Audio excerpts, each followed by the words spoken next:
Big boss Marathi 5च्या शेवटचे काही दिवस शिल्लक राहिलेले आहेत. त्यामध्ये प्रत्येकाचं हसी मजाक चालू आहे, एकमेकाशी गप्पा मारतायत, काही बोलणं चालू असते.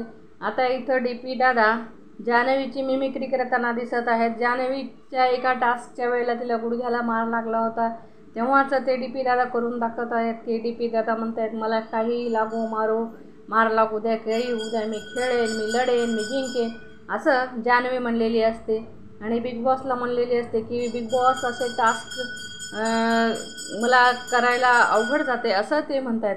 तर आणि मला लावणीसारखे टास्क द्या असं डी.पी. दादा म्हणताना दिसत आहेत. तेव्हा जान्हवी म्हणते, मी असं म्हणलेलं नाही आहे. डी.पी. दादा तिला म्हणतात की हो, तू म्हणलेलं आहे, तुझ्या गुडघ्याला मार लागला होता असं म्हणतात. आणि माझ्या गुडघ्याला मार लागला म्हणायच्या ऐवजी डी.पी. दादा असं म्हणतात, माझ्या मेंदूला मार लागला म्हणून गुडघ्यावर हात ठेवतात. तेव्हा जान्हवीला राग येतो. ती म्हणते, मी असं कधी म्हणले की गुडघ्यात मेंदू आहे का माझा, असं ती म्हणते. तर डी.पी. दादा खूप असं मजाक करत आहेत. जान्हवी चिडत आहे आणि जान्हवी चिडून डी.पी. दादांना धक्के देत आहे असं दिसत आहे. तर डी.पी. दादानं जान्हवीची मिमिक्री कशी केलेली आहे, तुम्हाला काय वाटते याबद्दल कमेंट करा.